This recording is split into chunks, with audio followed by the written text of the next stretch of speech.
하나님 앞에서의 삶이라는 제목으로 함께 말씀을 나누고자 합니다. 오늘 이 열왕기상 이 본문을 보면 이때는 이미 북이스라엘, 남유다 이렇게 이스라엘이 나누어져 있을 때입니다.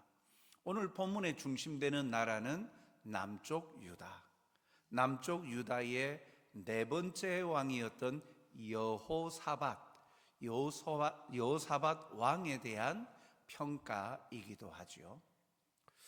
남쪽 유다 왕 여호사밧은 이 여호사밧의 삶에 대해서 이야기하기를 오늘 읽지는 않았지만 앞절들을 보면 북이스라엘의 아합 왕 통치 4년에 여호사밧이 왕이 되었다라고 말하고 있죠.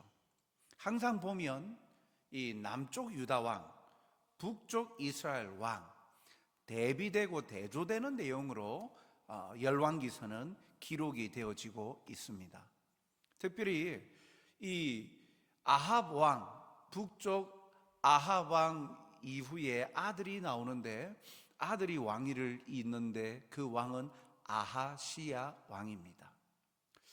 어쨌든 이 남쪽 유다 왕 여호사밧 왕의 이 삶에 대해서 한마디로 표현하는 것은 하나님 앞에서 살았다라는 거죠. 오늘 본문에도 그렇게 밝히고 있지 않습니까? 그런데 이와 달리 북쪽 이스라엘 왕 아합 왕이나 그 아들 아하시야 왕은 어떠한 삶을 살았는가? 열왕기상 22장 52절 53절을 보면 이 북쪽 이스라엘 왕에 대해서 이렇게 이야기합니다. 그가 아하시야 왕입니다. 여호와 앞에서 악을 행하여 그의 아버지 아합 왕이죠. 아합의 길과 그의 어머니 이세벨이죠. 이세벨의 길과 이스라엘에게 범죄하게 한 느밧의 아들 여로보암의 길로 행하였다. 여로보암, 남북으로 나누어질 때 첫 번째 북쪽의 왕이었죠. 여로보암. 그런데 이 여로보암은요, 성경에 나올 때 열왕기서에 여로보암의 길로 갔다라고 하는 것은 여로보암은요, 하나님을 신앙하기보다 우상 숭배를 하게 하였습니다. 산당을 지어서. 그래서 북쪽 이스라엘 왕의 모습에 대해서 표현할 때 여로보암의 길로 갔다라는 이야기는 악을 행하고 하나님을 섬기지 아니하였다라는 표현과도 같죠.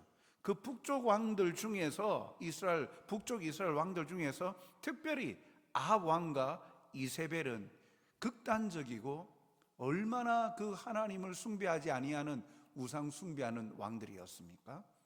그러니까 북쪽 이스라엘은 그러한 길을 걸었다라는 거죠. 그래서 열왕기상 22장 53절에 보니까 그들이 바알을 섬겨 그에게 예배하여 이스라엘의 하나님 여호와를 노하시게 하기를 그의 아버지의 아합 왕의 온갖 행위같이 하였더라.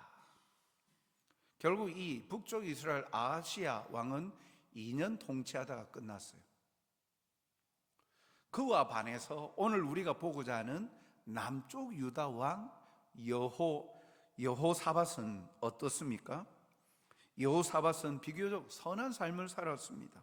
그의 삶을 한마디로 규정하면 오늘 본문 22장 43절 상반절에 보니까 여호사밧이 그의 아버지 아사의 모든 길로 행하며 돌이키지 아니하고, 아버지 아사 왕이 41년간 통치를 했는데 그 마음의 중심이 하나님께 향하였죠. 물론 말년에는 잘못하여서 그렇지만 그러나 비교적 하나님 중심적으로 통치를 했어요.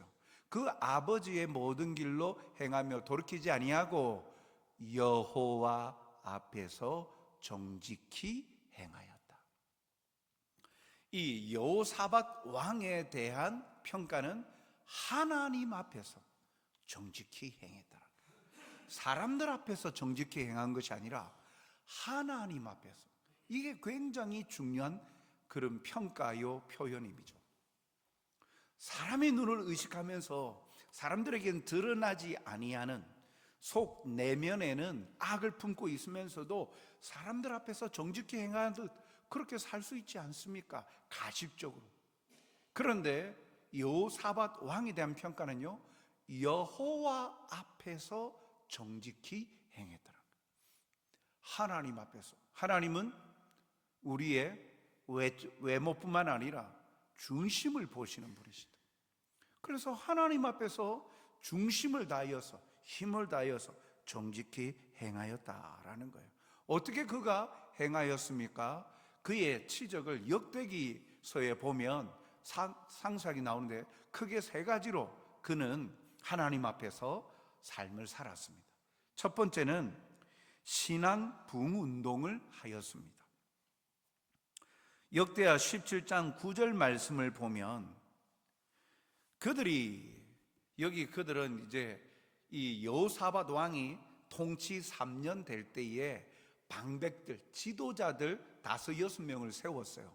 그리고 그들 말합니다. 그들이 여호와 율법책을 가지고 유다에서 가르치되 그 모든 유다 성읍들로 두루 다니며 백성들을 가르쳤더라. 무엇입니까? 온 나라에 하나님의 말씀을 가르치도록 지도자들을 세워서 그 지도자들이 마을마다 성읍마다 방문하여서 백성들에게 하나님의 말씀을 가르쳤다는 거예요. 그런데 사실 하나님의 말씀을 가르치는 것은 이스라엘 공동체 안에서 누가 합니까? 레위 지파 제사장들 아닙니까? 그런데 이 여호사밧 왕은요, 방백들을 세워서 방백들이 방문하여서 각 성읍들을 방문하면서 하나님의 말씀을 가르쳤어요. 그 가르침은 좀 다른 거예요. 레위 지파와 제사장들은 하나님의 말씀에 있는 것들을 가르치죠. 말씀의 뜻을 가르치죠.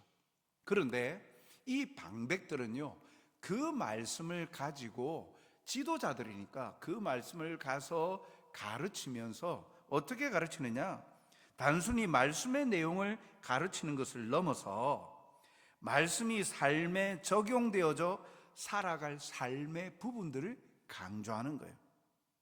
말씀을 시행할 때에 충실하였을 때 이러이러한 상을 줄 것이다. 만약에 말씀을 지키지 아니하면 어긋날 경우에 당할 형벌들과 같은 정책, 그러니까 신정왕국, 하나님 중심의 나라 백성으로서 마땅히 수행해야 될 삶의 지침들을 실제적으로 가르친 거예요. 하나님의 말씀을 가르치면서 이 말씀대로 불순종하면 이런 벌을 받을 겁니다. 이런 처벌을 받을 겁니다. 그러나 하나님의 말씀 가르침대로 살면 이러한 제도적인 보상을 받을 것이고 또 그러한 일들을 또 그러한 나라의 여러 가지 상을 받게 될 것입니다 라는 식이에요. 마을 다니면서 백성들에게 하나님의 말씀이 멀리 있지 아니하고 자신의 삶에 적용이 되도록 하는 가르침을 하였다. 즉 그러니까 여호사밧은 첫 번째 이 온 나라의 신앙이 부흥하는 운동들을 펼쳤다라는 거예요. 그게 하나님 앞에서의 삶이었어요. 첫 번째요. 자신 개인의 경건으로 끝나지 아니하고 자신이 통치하는 백성들 사명을 감당하는 일에 그렇게 헌신했다는 거예요. 두 번째 그가 하나님 앞에서의 삶을 살은 것은 역대하 17장 12절 13절 말씀을 보면 이렇게 나옵니다. 여호사밧이 점점 강대하여 유다의 견관 요새와 국고성을 건축하고 유다 여러 성에 공사를 많이 하고 또 예루살렘에 크게 용맹스러운 군사를 두었으니, 두 번째로 그가 한 것은 국방력을 강화시킨 거예요. 그게 하나님 앞에서의 삶하고 무엇이냐? 어떤 연관이 있느냐? 여기에 국고성, 그러니까 군수물자를 보관하는 창고죠. 그런 성이죠. 그런 국고성들을 많이 지었다. 그래서 전대에 4대 왕이었는데 자기가 1, 2, 3대 왕, 전대의 왕들보다도 더 강력한 대군을 소유하였어요. 그래서 국방 사업에 성공을 거두었습니다. 이게 왜 중요하냐? 이게 무엇이냐? 자기 경건, 영적인 일뿐만 아니라 일상의 삶이 보존되고 안정이 되도록 치안과 군사력을 강화하였다는 거예요. 자기가 왕으로서 자기 속한 나라 백성들을 하나님 주신 권한을 가지고 통치하는데 백성들이 안정적으로 삶을 영위하고 살 수 있도록 국방력을 튼튼하게 했다는 거예요. 그리고 치안도 강하게 했다는 거죠.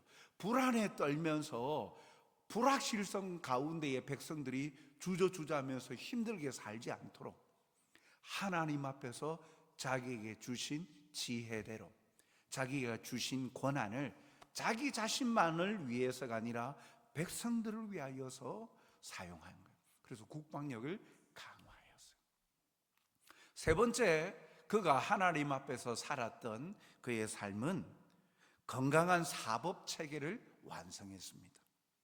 역대하 19장 5절부터 7절 말씀을 보면 또 유다 온 나라의 견고한 성읍에 재판관을 세우되 성읍마다 있게 하고, 재판관을 세웠는데 어디에는 있고 어디에는 없고 하다 보면은 그 억울한 일 당하는 백성들이 생기지 않도록 하기 위해서 성읍마다 재판관을 세웠대요. 6절, 재판관들에게 이르되 너희가 재판하는 것이 사람을 위하여 할 것인지 여호와를 위하여 할 것인지를 잘 살피라. 너희가 재판할 때에 여호와께서 너희와 함께 하심이라. 사람 좋게 네 인기 얻으려고 너희의 어떠한 영화 부귀를 위하여서 재판하지 말아라. 하나님 앞에서 하나님이 함께하고 계시다는 사실을 기억하고 여호와를 위하여 할 것인지 사람을 위하여 할 것인지를 잘 살피라. 그러면서 7절에 그런즉 너희는 여호와를 두려워하는 마음으로 삼가 행하라. 우리 하나님 여호와께서는 불의함도 없으시고 치우침도 없으시고 뇌물을 받는 일도 없으시니라. 하나님이 치우치지도 아니하시고 불의를 행하지도 아니하시고 뇌물도 받지 않으시는 정의로우시고 거룩하시고 의로우신 하나님이 아니냐. 그러니 너희 재판관들도 하나님처럼 치우치지 말고 불의한 일을 행하지 말고 뇌물 받고 좋게 봐주지 말고 옳게 재판해라. 그래서 공정한 재판이 이루어져서 그 억울한 일 당하는 사람들이 생기지 아니하도록, 그래서 완성된 정당하고 합법적인 사법체계를 완성을 했어요. 사랑하는 성도 여러분, 이처럼 하나님 앞에서 정직한 삶을 행했다라는 이 표현들을 통해 그는 자신의 경건만을 위해서 살지 아니하고 자기에게 주어진 역할, 사명, 직책, 그것을 수행하는 데에 온 마음을 다하였다라는 거예요. 개인의 영성과 경건 생활로 그치지 아니하고 그 주어진 사명과 역할을 감당하는 데 살았다는 거죠. 그래서 하나님 앞에서 정직히 행했다라고 말합니다. 그러나 북쪽의 아하시야 왕은 하나님 앞에서, 하나님은 살아계시죠. 그들도 하나님 앞에서 살아가죠. 하나님 앞에서 살아가나 그는, 북쪽 이스라엘의 아하시야 왕은 하나님을 인식하지 않았죠. 하나님을 두려워하지 아니하였죠. 하나님 앞에서 살아가지만 자신의 삶을 겸비하지 않는 거예요. 자신에게 주신 사명을 감당하는 데에 마음을 다하지 아니하고 자기가 하고 싶은 대로 살았던, 그 끝은 너무나도 분명합니다. 북쪽 이스라엘은요, 혈투가 벌어져요. 왕의 역사들이 보면 7번이나 왕조가 바뀌어요. 그러나 남유다는, 여호사밧 왕이 속한 이 남유다는 다윗의 왕조, 하나의 왕조로 하나님의 손에 쓰임받죠. 그렇다면 우리는 어떻게, 하나님은 오늘도 우리의 삶을 보고 계시는데 누구나 하나님 앞에서 살아가는데, 그러면 우리는 어떻게 살아야 합니까? 우리가 살아야 할 하나님 앞에서의 삶은 어떠한 것입니까? 어떻게 사는 것이 진정 지혜로운 삶이고 하나님 앞에서 하나님을 기쁘시게 하는 삶을 살아갑니까? 첫째는 하나님 앞에서 사는 삶임을 인식해야 합니다. 열왕기상 22장 43절 중반절에 보니까 이 여호사밧에 대한 평가, 여호와 앞에서 정직히 행하였다. 하나님이 없는 듯 살지 않고 하나님이 살아계심을 믿고 지금도 나를 보고 계심을 믿고 살아가는 자, 하나님 앞에서의 삶인 거예요. 정말로 하나님은 살아계시고 그분이 우리의 삶을 보고 계시죠. 이것이 때로는 내 삶에 부담이 되기도 합니다. 하나님이 지켜보고 계신다. 하나님이 나의 말과 행동, 일거수일투족을 다 보고 아신다. 특별히 내 마음의 생각까지도 꿰뚫고 계신다. 이런 것들, 그것이 내 삶에 부담이 되기도 하지만 이것만큼 위로가 되는 것도 없어요. 왜요? 사람들은 아무리 말해도 몰라주고, 또 그래 이야기를 하지 않으면 사람들은 더 몰라주죠. 그런데 하나님은 우리의 일거수일투족을 지켜보고 계시고 우리의 마음과 생각까지도 꿰뚫고 계시니까 우리가 고통받고 억울하고 아파하는 것을 하나님은 아신다는 거예요. 그 말은 우리에게 그 억울함을 사랑의 하나님이 풀어주신다는 말씀과도 같죠. 그러니까 우리를 지켜보고 계신다, 하나님 앞에서 살아가는 자다라고 할 때에 발가벗겨지는 부끄러움도 있지만 오히려 우리에게 입혀주시고 채워주실 하나님의 은혜의 역사가 기다리고 있다는 양면성이 있는 거예요. 우리가 너무 부정적으로 생각하지 말아야 돼요. 하나님 앞에서 코란데오, 하나님 앞에서 살아간다, 하나님 앞에 숨기지 못해. 너무 부정적으로만 생각하면 발가벗겨져서 부끄러워가지고 더 숨고 싶어지고, 마치 아담이 범죄하고 여호와의 낯을 피하여서 숨은 것과 같이 죄의 속성은 그런 거예요. 너무 그런 분만 이렇게 부각이 되고 강조가 되다 보니까 하나님 앞에서의 삶을 사는 것에 대한 긍정적이고 풍성한 하나님의 위로를 망각할 때가 많은데, 반대로 하나님께서 우리의 모든 것을 알고 계신, 그러니까 이미 하나님은 예배해 놓으셨다는 거예요. 그 예배해 놓으신 것들을 누가 누리느냐? 하나님의 백성들이 그것을 누릴 수 있다는 거예요.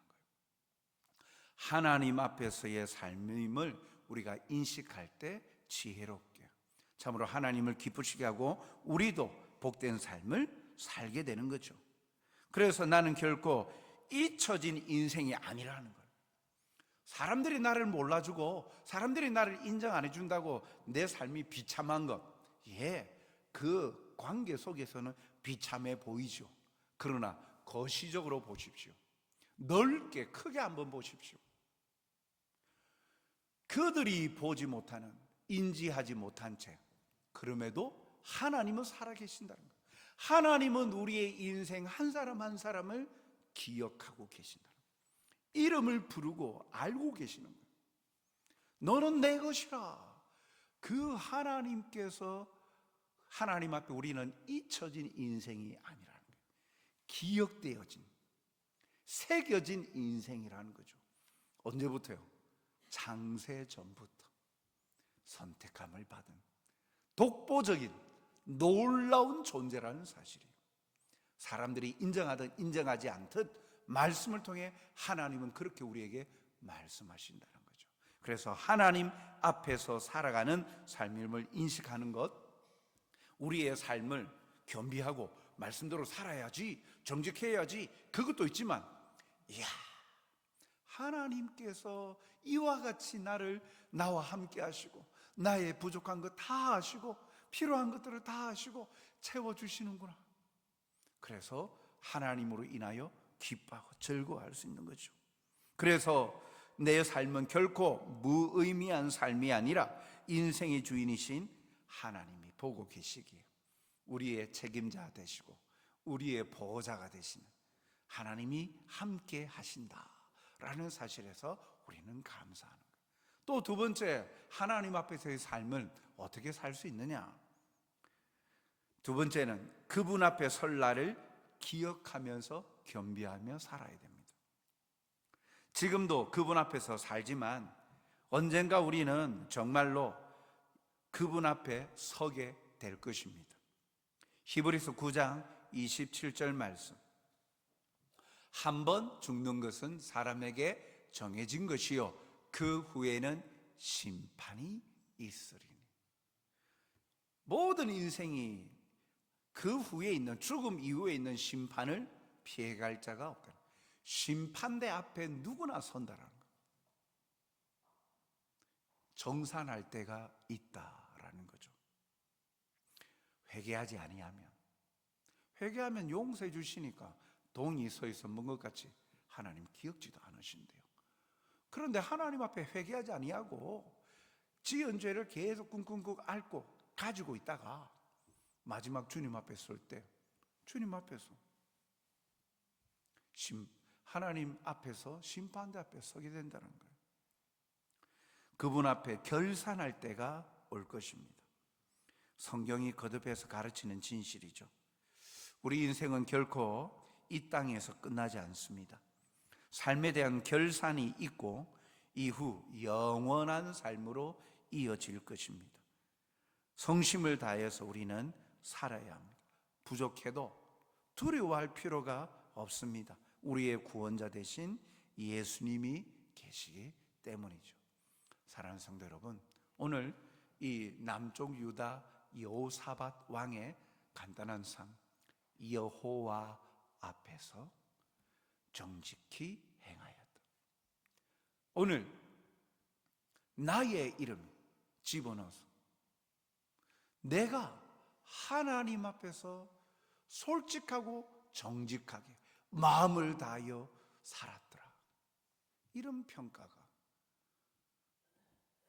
다른 사람들뿐만 아니라 하나님에게 인정함 받는 사람 되기를 소원합니다. 욥기를 보면 욥기 1장에 참 욥을 생각하면 부러운 것 중에 하나가 바로 이것입니다. 하나님께서 욥을 인정하셨다는 거예요. 하늘나라 천상 회의를 할 때 사탄이 왔는데 사탄에게 보란 듯이 욥을 자랑하죠. 네가 돌아다니면서 내 종 욥을 주의하여 보았느냐? 이 세상에 욥만한 사람이 없다. 의롭고 정직히 행하는 자가 없다. 와, 하나님에게 그런 평가를 욥이 받았다. 참 그 말씀을 읽을 때마다 나는 하나님에게 그렇게 자랑거리가 될 수 있을까? 나도 하나님 앞에서 귀한 존재인데 그렇게 사탄에게도 하나님께서 자랑하듯 말씀하시면서 내 종 누구를 보았느냐, 내 사람 누구를 보았느냐, 그러한 하나님의 평가를 받을 사람, 하나님 앞에서 정직히 행하는 사람이죠.